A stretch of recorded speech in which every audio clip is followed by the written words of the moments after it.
नमस्कार दोस्तों और स्वागत है आप सभी का करंट अफेयर अपडेटेड के यूट्यूब चैनल पर। This is Saurabh Solanki and we are discussing about the important government schemes. In today's lecture, we are going to discuss about the important schemes of following ministries: Ministry of Rural Development, Ministry of Science and Tech, Ministry of Skill Development, Ministry of Women and Child Development, and most importantly, Niti Aayog. Friends, this is going to be the 14th and last lecture of our important government schemes lecture series. इसके बाद कोई और lecture नहीं आएगा important government schemes पर।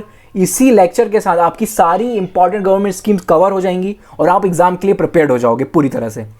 चलिए start करते हैं आज के इस लेक्चर की। सबसे पहले डिस्कस करते हैं मिनिस्ट्री ऑफ रूरल डेवलपमेंट की इंपॉर्टेंट स्कीम्स से। इसकी जो इंपॉर्टेंट स्कीम हम डिस्कस करने वाले हैं वो आपकी होने वाली है दीनदयाल अंत्योदय योजना, सांसद आदर्श ग्राम योजना, एंड लास्ट में हम डिस्कस करेंगे district development coordination and monitoring committee, यानी कि इन शॉर्ट दिशा। चलिए स्टार्ट करते हैं और सबसे पहले देख लेते हैं दीनदयाल अंत्योदय योजना के बारे में। सबसे पहले आपको ये पता होना चाहिए कि ये जो स्कीम है वो टारगेट किसे कर रही है। तो ये स्कीम टारगेट कर रही है पुअर हाउसहोल्ड्स को, रूरल एरियाज के जो गांव में गरीब लोग हैं उन पर टारगेट करती है। मकसद क्या है इस स्कीम का? उन गरीब पुअर रूरल पीपल को अपलिफ्ट करना। ऑलराइट, अब आप खुद मुझे बताइए कि अगर आप किसी गरीब व्यक्ति को अपलिफ्ट करना चाहते हो तो आप क्या करोगे? सबसे पहले तो आप कोशिश करोगे कि उसकी जो अर्निंग है वो इंक्रीज हो, है ना। जैसे ही उसकी अर्निंग इंक्रीज होगी वो जो है ऑटोमेटिकली पॉवर्टी से बाहर निकल आएगा। तो इस स्कीम का मकसद भी यही है कि व्यक्ति को रोजगार मुहैया कराना। अब रोजगार मुहैया कराने के लिए व्यक्ति के पास कोई ना कोई स्किल्स होना भी बहुत ज़रूरी है। तो ये स्कीम टारगेट करती है इंडिविजुअल के self employment and skilled wages employment पर। व्यक्ति को स्किल्ड किया जाए ताकि वो खुद से ही एम्प्लॉयमेंट जनरेट कर पाए, खुद से ही वो सेल्फ एम्प्लॉयमेंट ले पाए। ऑलराइट, मकसद होने वाला है 10 से 12 करोड़ रूरल हाउसहोल्ड को टारगेट करना, ठीक है, और टाइम बाउंड मैनर में किया जाएगा। ये पॉइंट आपको याद रखना है। ऑप्शन में मिल जाएगा आपको क्वेश्चन कि this scheme is a time bound manner scheme, तो बिल्कुल करेक्ट होगा वो। 2024-2025 तक ये स्कीम को हमें अचीव करना है, ठीक है। अगला पॉइंट इसके बारे में हम डिस्कस करते हैं तो वो है इस स्कीम को सपोर्ट प्रोवाइड किया जा रहा है वर्ल्ड बैंक के द्वारा। ऑलराइट, और बाकी आपको इसके बारे में मैंने बता दिया है। स्किल प्रोवाइड करना है, रूरल पुअर की हेल्प करनी है, उन्हें इनेबल करना है कि वो अपनी जो हाउसहोल्ड इनकम है उसको इंक्रीज कर पाएँ, उसी के साथ साथ सस्टेनेबल लिवलीहुड को भी वो अचीव कर पाएँ, और improved access to financial services, financial services की भी उन्हें प्राप्ति हो पाए। और फाइनेंशियल सर्विसेज क्या होती हैं? बहुत बेसिक बैंकिंग फैसिलिटीज़, लोन वगैरह से रिलेटेड कोई सुविधा हो या फिर डिपॉजिट्स वगैरह करना हो, इस प्रकार की जो फैसिलिटीज़ होती हैं उन्हें ही हम फाइनेंशियल सर्विसेज कहते हैं। स्कीम के अगर हम कुछ फीचर्स की बात करें तो चलिए एक एक करके इसके कुछ इंपॉर्टेंट फीचर्स डिस्कस कर लेते हैं। सबसे पहला यूनिवर्सल सोशल मोबिलाइजिंग, यानी कि इसके तहत हर गांव में, हर परिवार में से एक सदस्य कम से कम जो वुमेन होनी चाहिए उसको स्किल प्रोवाइड की जाएगी, ठीक है। अगला point participation identification of poor, यानी कि जो पुअर पीपल इस स्कीम के तहत जिनको लाभ मिलेगा उनका आइडेंटिफिकेशन किया जाएगा। इसके लिए मदद ली जाएगी बीपीएल कार्ड्स की। ऑलराइट, इसमें आपके मदद करेंगी ग्राम सभा जो कि ग्राम पंचायत के द्वारा अप्रूव की जाएंगी।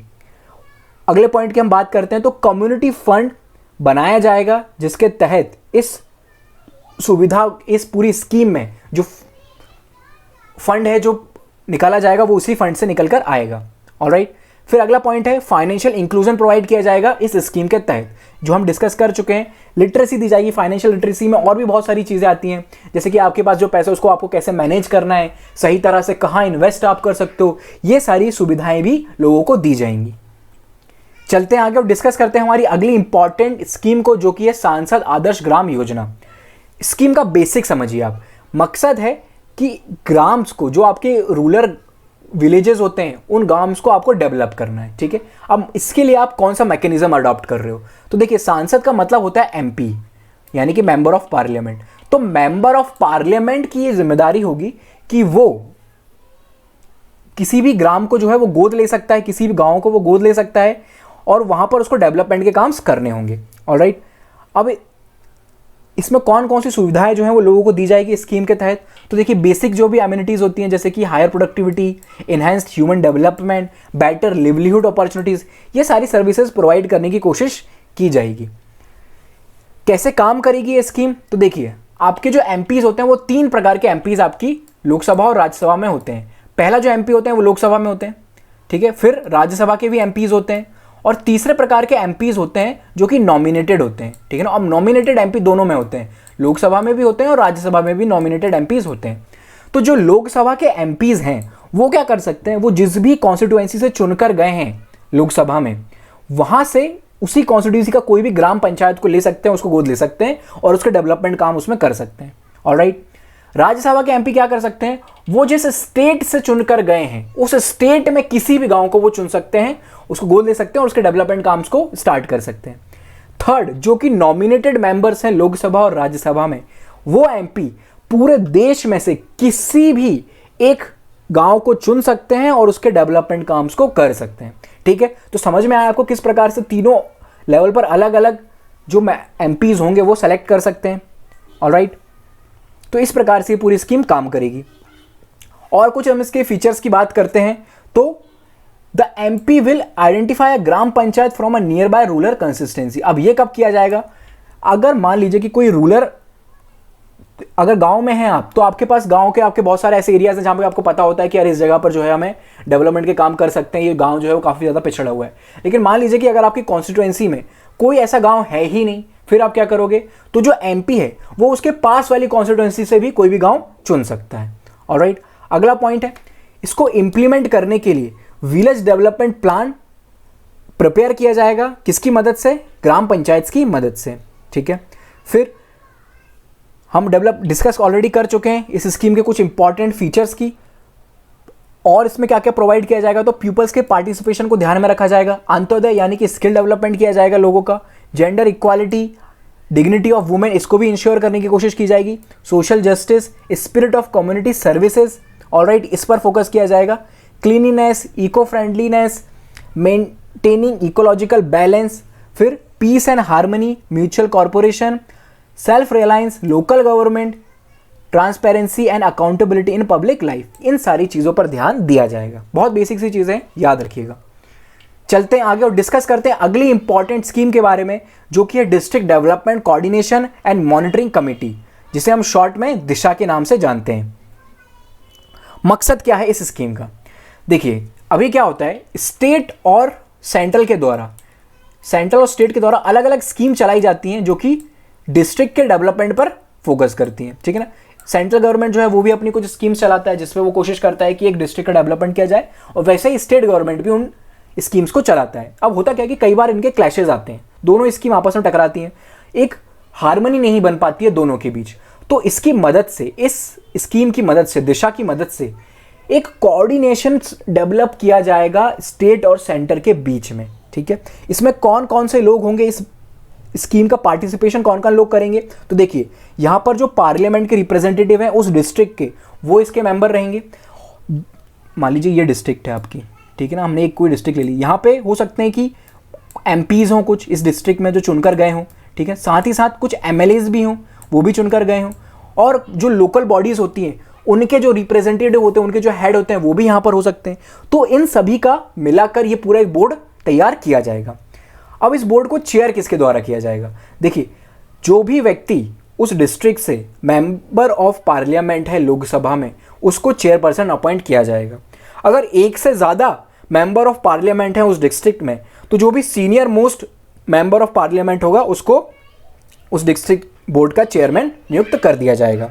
ऑलराइट, ये पॉइंट आप याद रखिएगा, ठीक है। इसके काम में आपको बता चुका हूं क्या होने वाला है। जो भी स्कीम है सेंट्रल गवर्नमेंट के बीच में चल रही है, सेंट्रल और स्टेट गवर्नमेंट की, उनके बीच में कोऑर्डिनेशन का काम करेगी। Alright, Disha will cover all non statutory scheme, जो भी नॉन स्टैट्यूटरी स्कीम है गवर्नमेंट की। नॉन स्टैट्यूटरी क्या होती है? जो है ना कि विदाउट एनी लॉ पास की जाती है। कुछ स्कीम तो सरकार लॉ में चेंज करके लेके आती है, ठीक है, लेकिन कुछ ऐसी चीज़ें होती है जो नॉन स्टैट्यूटरी, गवर्नमेंट सिर्फ अनाउंस कर देती है और वो लागू हो जाती हैं। तो ऐसी सारी स्कीम्स को दिशा कवर करेगा अपने अंडर। ऑलराइट, फिर दिशा क्या करेगा? दिशा के पास एक पावर होगी, वो सुपरसीड कर सकती है district vigilance and monitoring committee को। ये पॉइंट आपको याद रखना है, Disha can supersede district vigilance and monitoring committee. फिर द डिस्ट्रिक्ट कलेक्टर जो होगा will be a member secretary responsible for the timely follow of recommendation, ये काम होगा डिस्ट्रिक्ट कलेक्टर का। तो ये सारे पॉइंट्स आप याद रखिएगा। चलते हैं आगे और अब डिस्कस करते हैं हमारी अगली इंपॉर्टेंट मिनिस्ट्री के बारे में, जो कि है आपकी ministry of science and technology. इसकी कुछ इंपॉर्टेंट स्कीम है जैसे कि बायोटेक किसान निधि, और एक है आपकी 9स्पायर या फिर मनक भी कहा जाता है इसको। चलिए एक एक करके तीनों ही स्कीम को डिस्कस करते हैं। और सबसे पहले डिस्कस करते हैं बायोटेक किसान। छोटी छोटी स्कीम्स हैं, ध्यान रखिएगा बस, और आपका काम हो जाएगा। सबसे पहले है बायोटेक किसान। इसका क्या मतलब हुआ, फुल फॉर्म किसान की अगर हम बात करें तो कृषि इनोवेशन साइंस एप्लीकेशन नेटवर्क, यानी कि इस स्कीम का मकसद ये होने वाला है जो आपके स्मॉल फार्मर्स होते हैं और जो वुमेन फार्मर्स होते हैं, ठीक है, उनके पास टेक्नोलॉजी अवेलेबल नहीं होती है जिसका वो यूज़ कर पाएँ अपनी एग्रीकल्चर में। तो मकसद इसका वही होने वाला है कि ऐसे जो स्मॉल फार्मर्स हैं और या फिर वुमेन फार्मर्स हैं उनको टेक्निकल सपोर्ट प्रोवाइड किया जाए। टेक्निकल सपोर्ट किसी भी फील्ड में हो सकता है, जैसे कि वाटर रिसोर्स मैनेजमेंट हो या फिर सॉइल से रिलेटेड हो कि आपके सॉइल में जो है न्यूट्रिएंट का कंटेंट क्या है, सीड एंड मार्केटिंग से रिलेटेड हो, scientific providing solution with validated technologies. कुछ ऐसे प्रॉब्लम्स भी आ जाती हैं जिनका साइंटिफिक सॉल्यूशन प्रोवाइड किया जाएगा स्मॉल एंड वुमेन फार्मर्स को। ये पॉइंट आप याद रखिएगा। चलते हैं आगे और डिस्कस करते हैं अगली इंपॉर्टेंट स्कीम जो कि है निधि। इसका क्या मतलब है, देखिए निधि का फुल फॉर्म होता है national initiative for development and harnessing innovations. ये एक अम्ब्रेला प्रोग्राम होने वाला है जिसका काम होगा नर्चरिंग आइडियाज एंड इनोवेशन, ठीक है, यानी कि हर एक व्यक्ति के पास कुछ ना कुछ आइडियाज हो सकते हैं, ठीक है ना। कोई कॉलेज ड्रॉप आउट लेके आपको पता होगा कोई स्टार्टअप की कोशिश करता है, ठीक है। अगर इसका मकसद यही है कि अगर किसी व्यक्ति के पास ऐसा अच्छा आइडिया है स्टार्टअप के लिए तो उस व्यक्ति के आइडिया को सपोर्ट करना, ये इसका मेन फंक्शन होने वाला है। अब ये टारगेट करेगा स्टूडेंट्स पर, जो आपकी स्कूल कॉलेज गोइंग स्टूडेंट्स होते हैं उनके ऊपर ये टारगेट करेगा, ठीक है। अगर इसके तहत किसी का आइडिया पसंद किया जाता है तो उस आइडिया को, इनोवेशन को फॉरवर्ड किया जाएगा innovation and entrepreneurship development centres. यहाँ पर क्या किया जाएगा, जैसे कि आपके पास कोई आइडिया है किसी रोबोट को डेवलप करने का, ठीक है, आपने आप आइडिया तो दे दिया लेकिन अब आपके पास फंड नहीं है कि आप उस प्रोजेक्ट पर काम कर सके। तो इसमें innovation and entrepreneurship development centres में, जिसे हम शॉर्ट में बोलते हैं IEDC, यहाँ पर क्या किया जाएगा, आपको प्रोटोटाइप बनाने के लिए जो इनिशियल स्टेज पे आपको फंड की ज़रूरत होती है वो आपको प्रोवाइड किया जाएगा। ऑलराइट, तो ये पॉइंट भी याद रखिएगा। चलते हैं आगे और डिस्कस करते हैं अगली इंपॉर्टेंट स्कीम जो कि है 9स्पायर या फिर मनक। इसका क्या मतलब होता है, मतलब इसका फुल फॉर्म है innovation in science pursued for inspired research, ठीक है। उन स्टूडेंट्स को रिसर्च के लिए प्रेरित करना जो कि रिसर्च फील्ड में इंटरेस्टेड है। बहुत सारे ऐसे लोग होते हैं, क्या होता है कि रिसर्च में चले तो जाते हैं लोग, लेकिन अभी रिसेंटली एक रिपोर्ट भी आई थी जिसमें पता चला है कि रिसर्च वाले लोग जो हैं अपनी जॉब छोड़कर रिसर्च में चले गए हैं, लेकिन अब उनके पास अपना किराया देने के लिए भी पैसे नहीं है, फंड वगैरह उनको प्रोवाइड नहीं किए जाते हैं सरकार के द्वारा। तो 9स्पायर का मकसद यही होगा कि जो यंग और टैलेंटेड साइंटिस्ट हैं जो रिसर्च फील्ड में अच्छा काम कर रहे हैं उनकी हेल्प की जाए, उन्हें स्कॉलरशिप वगैरह प्रोवाइड करने की काम करेगा ये स्कीम के तहत। ऑलराइट, चलते हैं आगे और डिस्कस करते हैं हमारी अगली इंपॉर्टेंट मिनिस्ट्री जो कि है ministry of skill development and entrepreneurship. इसकी कुछ इंपॉर्टेंट स्किल के बारे में, तो कौन कौन सी है इसकी इंपॉर्टेंट स्किल, तो इसकी हम 2 स्किल को डिस्कस करेंगे जो कि होने वाली है आपकी उड़ान, और अगली आपकी होने वाली है स्कीम जो कि है skill acquisition and knowledge awareness for livelihood promotion, जिसे हम शॉर्ट में संकल्प के नाम से जानते हैं। देखिए, इस मिनिस्ट्री ऑफ स्किल डेवलपमेंट है, तो इसका मकसद क्या है, स्किल को प्रमोट करना और स्किल डेवलप करना, ठीक है। बस यही अपने दिमाग में रखिएगा, आपको सारी स्कीम बहुत ईजिली समझ में आ जाएंगी, ठीक है। सबसे पहले समझते हैं उड़ान के बारे में। उड़ान का क्या मकसद होने वाला है, प्रोवाइडिंग स्किल ट्रेनिंग, ठीक है, स्किल ट्रेनिंग प्रोवाइड करना and enhance employability of unemployed youth of Jammu and Kashmir, ठीक है। कौन से स्टेट को टारगेट कर रही है, जम्मू एंड कश्मीर को स्किल ट्रेनिंग प्रोवाइड करना है, ठीक है। इसका मकसद क्या होने वाला है, इस स्कीम में कवर किया जाएगा उन लोगों को जो कि ग्रेजुएट्स हैं या फिर पोस्ट ग्रेजुएट्स हैं या फिर 3 ईयर इंजीनियरिंग डिप्लोमा होल्डर्स हैं, उनको इस स्कीम के तहत सपोर्ट किया जाएगा। कौन कौन सी मिनिस्ट्री हैं जो इनके साथ काम करेंगे, देखिए मिनिस्ट्री ऑफ स्किल डेवलपमेंट तो है ही आपकी, उसके साथ ही मिनिस्ट्री ऑफ होम अफेयर्स भी है, स्टेट गवर्नमेंट जो जम्मू कश्मीर की होने वाली है वो भी इसमें पार्टिसिपेट करेंगी, corporates and national skill development corporations ये भी इसमें सपोर्ट करेंगी। चलते हैं आगे और डिस्कस करते हैं हमारी अगली इंपॉर्टेंट स्कीम को जो कि है skill acquisition and knowledge awareness for livelihood promotion, in short संकल्प। मकसद इसका भी वही है जो कि जो इस मिनिस्ट्री का मेन फंक्शन है वही इस स्कीम का भी फंक्शन है। क्या है इसका मकसद? लोगों को ट्रेनिंग प्रोवाइड करना, ठीक है। कहाँ पर? नेशनल और स्टेट और डिस्ट्रिक्ट लेवल, हर जगह पर ये कवर करेगी। इसका मकसद होगा कि एक ऐसा पूल तैयार किया जाए जहाँ पर जो ट्रेनर्स हैं जो कि स्किल प्रोवाइड कर सकते हैं वो भी अवेलेबल हो, साथ ही साथ जिन्हें ट्रेनिंग की ज़रूरत है वो भी अवेलेबल हो। इसका स्कीम का मकसद ये होने वाला है, creating convergence among all skill training activities at the state level. Alright, देखिए इसके तहत मकसद क्या है कि जो हमारे मेक इन इंडिया का टारगेट है, ज़्यादा से ज़्यादा चीज़ें जो है वो इंडिया में बने, आत्मनिर्भर भारत बने, ये स्कीम उसमें एक बहुत इंपॉर्टेंट रोल प्ले करने वाला है। ऑलराइट, ये पॉइंट याद रखिएगा। इसके कुछ हम साइलेंट फीचर्स की बात करें तो वर्ल्ड बैंक के द्वारा इस स्कीम को सपोर्ट किया जा रहा है। वर्ल्ड बैंक जो है वो फंड प्रोवाइड करता है हमें। फिर it has been designed to operationalise the sub missions under the national skill development mission के तहत इसको चलाया जा रहा है और ये सेंट्रली स्पॉन्सर्ड स्कीम होने वाली है। ये 3 बेसिक पॉइंट हैं जिन्हें आप याद रखिएगा। चलते हैं आगे और कुछ इसके बेसिक फीचर्स को हम डिस्कस करें तो देखिए इस स्कीम के तहत अलग अलग बॉडीज़ को सेटअप किया जाएगा। वो कौन कौन सी बॉडीज़ आपकी होने वाली हैं? देखिए पहली तो है आपकी नेशनल स्किल सर्टिफिकेशन बोर्ड, ये सेटअप किया जाएगा। उसके बाद national education board and national skill research division with in national skill development agency, इसके तहत इस बोर्ड को सेटअप किया जाएगा। उसके बाद development of labour and market information system, ये भी डेवलप कराया जाएगा। फिर है कौशल मार्ट, इसको डेवलप करने की कोशिश की जाएगी। कौशल मार्ट क्या होगा? ये एक प्रकार का स्किलिंग रिसोर्स मार्केट प्लेस होगी। ऑलराइट, फिर तक्षशिला को स्टैब्लिश किया जाएगा। तक्षशिला क्या होने वाला है? ये एक नेशनल पोर्टल होगा फॉर ट्रेनर्स एंड एसेसर्स, जो ट्रेनर हैं और जो ट्रेनिंग चाहते हैं उनका एक पोर्टल होगा जिसे तक्षशिला बोला जाएगा। एक स्किल फंड को भी स्टैब्लिश किया जाएगा संकल्प के अंदर, जहाँ से पैसा वगैरह निकाला जाएगा।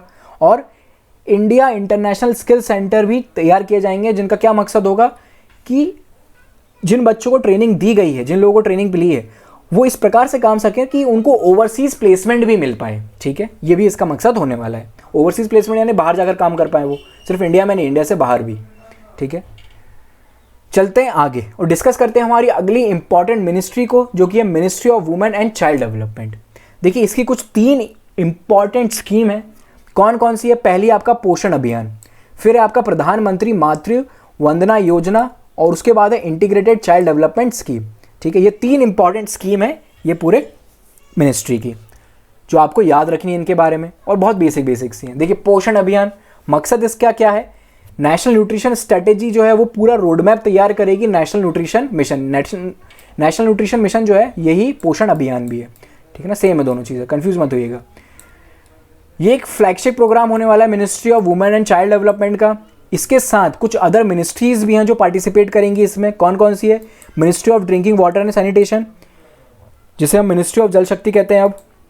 फिर आपकी ministry of health and family welfare, ये भी इसका साथ देने वाली हैं। क्या किया जाएगा इस स्कीम के तहत? देखिए ये टारगेट करेगी, इस स्कीम का मकसद ये होगा कि हमें रिड्यूस करना है स्टंटिंग को, अंडर न्यूट्रिशन को, ठीक है, जिसे माल न्यूट्रिशन भी कहते हैं, और लो worth weight by 2% per annum हमें डिक्रीज करना है, रिड्यूस करना है। ठीक है, अनीमिया जो होता है, अनीमिया यानी कि ब्लड की जो कमी देखने को मिलती है कई बार, जो खासकर इवन गर्ल्स में, ठीक है, तो उसे भी दूर करने का टारगेट रखा गया है। क्या टारगेट रखा गया है स्टंटिंग को डिक्रीज करने के लिए? तो देखिए 38.4% प्रेजेंट में है, जिसे हमें 25% लेके आना है बाय द एंड ऑफ 2022। ठीक है, ये इसका टारगेट रखा गया है, फिक्स किया गया है। ठीक है ना, ये इम्प्लीमेंट 3 फेज़ में की जाएगी, 17-18, 18-19 और 19 से 20 तक। ये तीनों टारगेट अभी चल रहे हैं और हम लोग अभी लास्ट फेज़ में हैं ऑलमोस्ट इसके। ऑलराइट, क्या साइलेंट फीचर्स होने वाले हैं इसके, इन्हें भी आप याद रखिए। देखिए ये जो पूरा मिशन है, प्रोग्राम है, ये अपेक्स बॉडी होगा जो कि मॉनिटर करेगा कि न्यूट्रिशन का लेवल कैसा है हमारे देश में। ठीक है, मैप प्रिपेयर किए जाएंगे और various scheme contribution under nutrition, सबको एक जगह पर लाया जाएगा। बहुत सारी अलग अलग मिशन जो स्कीम चल रही है माल न्यूट्रिशन को दूर करने के लिए, उन्हें एक जगह पर लाकर सबमर्ज किया जाएगा और सबको एक साथ अच्छे से इन्फोर्स किया जाएगा। फिर इस स्कीम को इम्प्लीमेंट कराने के लिए मदद किसकी ली जाएगी? तो उसमें हेल्प करेंगी आपकी आंगनवाड़ी वर्कर्स जो होती हैं, वो आपकी हेल्प करेंगी। ठीक है, आंगनवाड़ी वर्कर्स को IT बेस्ड टूल भी प्रोवाइड किए जाएंगे। ठीक है, measurement of height of childrens at anganwadi centre, ये रिकॉर्ड करके रखना है कि व्यक्ति की हाइट बढ़ रही है कि नहीं, बच्चे की हाइट जो है उसमें डेवलपमेंट हो रहा है कि नहीं, कहीं वो स्टंटिंग का शिकार तो नहीं है। ठीक है, setting up nutrition resource centre, ये भी इसमें सेटअप किए जाएंगे, और social audits to track the health programme for the childrens. ठीक है, चलते हैं आगे और डिस्कस करते हैं हमारी अगली इंपॉर्टेंट स्कीम को, जो कि है प्रधानमंत्री मातृ वंदना योजना। क्या मकसद है इस स्कीम का? देखिए, मातृ वंदना योजना यानी कि प्रेग्नेंट वुमेन से रिलेटेड है इसकी, इतना याद रखिएगा। ठीक है, आपको पूरी स्कीम बहुत अच्छे से समझ में आ जाएगी। क्या है इसका मकसद? देखिए, 2005 से ये स्कीम चल रही है, जिस स्कीम में जो पुअर वुमेन्स होती हैं, जो कि हॉस्पिटल में डिलीवरी होती है जिनकी, उन्हें 1400 रुपये दिए जाएंगे फर्स्ट 2 डिलीवरीज पर। ठीक है ना, तुरंत दे दिए जाएंगे। फिर क्या किया गया आगे, इसमें क्या डेवलपमेंट आया?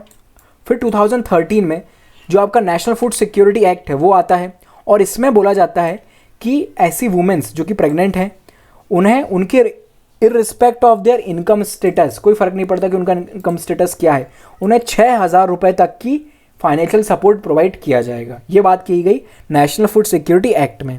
ठीक है, फिर इसके लिए क्या हुआ, मिनिस्ट्री ने इंदिरा गांधी मातृ सहयोग योजना लेके आई।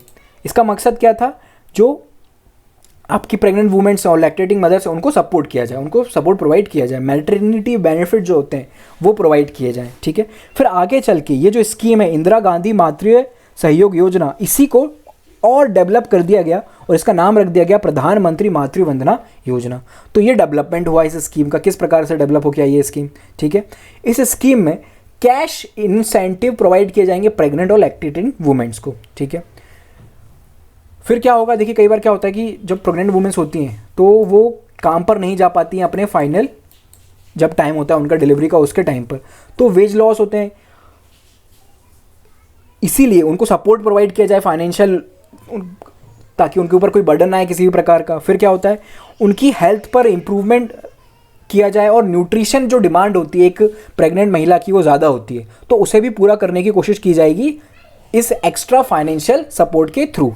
ठीक है, और क्या इंपॉर्टेंट है इसमें, तो आपको जो सारे पॉइंट बताए गए हैं वो इंपॉर्टेंट है, उतना याद रखिएगा। आपको इस स्कीम से रिलेटेड अगर कोई क्वेश्चन पूछा जाता है तो वो बन जाएगा। ठीक है, ये एक सेंट्रल स्पॉन्सर्ड स्कीम है, यानी कि सेंट्रल और स्टेट के बीच जो है वो पैसों का डिवीजन होगा।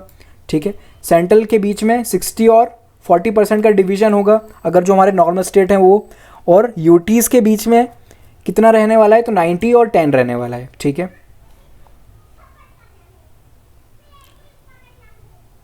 चलते हैं आगे और डिस्कस करते हैं हमारी अगली इंपॉर्टेंट स्कीम को, जो कि है integrated child development scheme.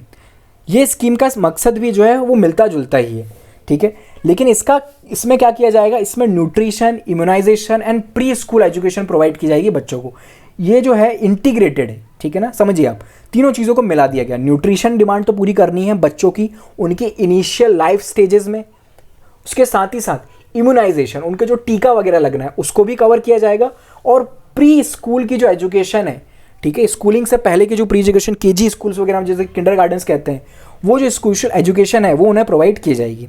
Alright, ठीक है, क्या एज लिमिट लिखी गई है इसमें, तो 0 से लेके 6 ईयर्स तक के बच्चों को केयर और nutrition for girls womens and reduce anaemia prevalence in the young childrens girls and women by 1/5 by the end of 12th financial year. ये आपको पॉइंट याद रखना है, जो कि मैंने आपको पहले ही एक्सप्लेन कर दिया है। फिर बेनिफिशरीज कौन होने वाले हैं, चिल्ड्रंस होने वाले हैं इसके बेनिफिशरीज। 0 से 6 ईयर्स एज तक प्रेग्नेंट वुमेन भी इसके बेनिफिशरी होंगे, और लैक्टेटिंग मदर्स भी होंगे। ऑलराइट, इसके तहत 6 सर्विसेज प्रोवाइड की जा रही हैं, supplementary nutrition, preschool non formal education, nutrition and health education, immunisation, health checkups and referral services. ये पॉइंट याद रखिएगा। सपोर्ट कौन प्रोवाइड करेगा इस प्रकार, ये जो स्कीम है उसको इम्प्लीमेंट करने के लिए वो होने वाले हैं आपके आंगनवाड़ी हेल्थ केयर वर्कर्स, वो आपको सपोर्ट प्रोवाइड करेंगे, और साथ ही साथ आशा वर्कर्स जो हैं वो भी इसमें सहयोग प्रोवाइड करेंगे। ठीक है, ये जो है ये भी एक सेंट्रल स्पॉन्सर्ड स्कीम है, स्टेट और सेंटर के बीच में डिवीजन होने वाला है पैसों को लेकर। ठीक है, तो ये बेसिक पॉइंट्स याद रखिएगा। अब चलते हैं आगे और डिस्कस करते हैं नीति आयोग के कुछ इंपॉर्टेंट प्लान्स की। तो कौन कौन सा है, सबसे पहले एस्पिरेशनल डिस्ट्रिक्ट प्रोग्राम, और उसके बाद हम डिस्कस करेंगे अटल इनोवेशन मिशन। ठीक है, अटल इनोवेशन मिशन से related last year question UPSC पूछ चुका है। ठीक है, क्या बहुत सिंपल सा क्वेश्चन था कि अटल इनोवेशन मिशन जो है वो किसका प्रोग्राम है। तो आंसर उसका बहुत सारे आपके 4 ऑप्शंस थे, उसमें से एक आंसर था आपका नीति आयोग और वही करेक्ट था। ऑलराइट, चलिए स्टार्ट करते हैं सबसे पहले एस्पिरेशनल डिस्ट्रिक्ट प्रोग्राम के बारे में। देखिए एस्पिरेशनल डिस्ट्रिक्ट प्रोग्राम यानी कि डिस्ट्रिक्ट को डेवलप करना, ये इसका मकसद होने वाला है। बेसिक सा सीधे नाम से जाइए, आपको समझ में आ जाएगा सब कुछ। क्या एम है इसका? Transform some of the India's most underdeveloped district, ऐसी डिस्ट्रिक्ट्स जो कि बहुत ज़्यादा अंडर डेवलप्ड हैं उनको ट्रांसफॉर्म करना। ठीक है, यहाँ पर इमीडिएट इंप्रूवमेंट प्रोवाइड किया जाएगा, मेजर प्रोसेस वगैरह और रैंक ली जाएगी डिस्ट्रिक्ट की। ठीक है ना, देखिए जो नीति आयोग के जितने भी प्रोग्राम्स होते हैं वो एक तरह से कॉम्पिटिटिव बेस्ड होते हैं। डिस्ट्रिक्ट को अगर हमें डेवलप करना है तो जो आसपास की डिस्ट्रिक्ट हैं सारी, उनको एक दूसरे के कंपटीशन में ले आओ कि कौन सी डिस्ट्रिक्ट जो है अच्छा परफॉर्म कर रही है। अगर डिस्ट्रिक्ट आपस में ही कॉम्पीट करेंगी परफॉर्मेंस के बेस्ड पर तो उनका परफॉर्मेंस भी इंक्रीज होगा और डेवलपमेंट भी इंक्रीज होगा उन डिस्ट्रिक्ट में। ठीक है, इसके तहत 115 डिस्ट्रिक्ट को सेलेक्ट किया गया है जहाँ पर इस प्रोग्राम को इम्प्लीमेंट किया जाएगा। पैरामीटर्स कौन कौन से हैं? तो deprivation under socio economic, caste census, की health and educational performance index, ये सारे इसके इंपॉर्टेंट पैरामीटर्स होने वाले हैं। इतना ज़्यादा आपको याद नहीं रखना है, ठीक है, फिर भी देख लीजिएगा एक बार। ऑलराइट, चलते हैं आगे और डिस्कस करते हैं हमारा अगला इंपॉर्टेंट प्लान जो कि नीति आयोग का है, वो है अटल इनोवेशन मिशन। इंपॉर्टेंट है ये। देखिए इनोवेशन मिशन यानी कि इनोवेशन को प्रमोट करता है। रिसर्च के फील्ड में इसका काफ़ी ज़्यादा इन्वॉल्वमेंट रहा है, एकेडमिक्स और एंटरप्रेन्योरशिप। अगर कोई स्टार्टअप ला रहा है तो उसको सपोर्ट प्रोवाइड करने का काम किया जाता है अटल इनोवेशन मिशन के द्वारा। इसके तहत क्या किया गया है? अटल थिंकिंग लैब्स स्टैब्लिश की गई हैं और अटल इंक्यूबेशन सेंटर्स बनाए गए हैं। ये पॉइंट याद रखिएगा, ठीक है। तो फ्रेंड्स ये थी हमारी सारी इंपॉर्टेंट गवर्नमेंट स्कीम्स। यहाँ पर हमने सारी इंपॉर्टेंट गवर्नमेंट स्कीम को कवर कर लिया है। उम्मीद है कि ये लेक्चर आपके लिए काफ़ी ज़्यादा हेल्पफुल रहेगा और आने वाले एग्जाम्स के लिए आपको ऑल दी बेस्ट। अब हम मिलेंगे आपके प्रीलिम्स एग्ज़ाम के बाद जो कि आपका 4 अक्टूबर को होने वाला है। आप सभी को all the best for the exam. और आप प्लीज़ कमेंट बॉक्स में ज़रूर बताएं कि अब आप जब हमें 5 अक्टूबर को मिलेंगे दोबारा, आपको प्रिपरेशन ब्रेक दिया जा रहा है, ठीक है, 4 दिन का। तो आप जब आप हमें अगले दिन मिलेंगे तो बताइए आप हमें कौन सा नया इनिशिएटिव हम चाहते हैं जो हम स्टार्ट करें, कमेंट बॉक्स में ज़रूर बताइएगा। और होपफुली हम उस इनिशिएटिव को आपके लिए लेके आ पाएंगे और आपकी और ज़्यादा बेहतर तरीके से एग्ज़ाम की प्रिपरेशन हम कराएंगे। Thank you so much for this lecture series. आपका काफ़ी अच्छा सपोर्ट रहा इस लेक्चर सीरीज़ के दौरान। Thank you so much. All the best for your exam.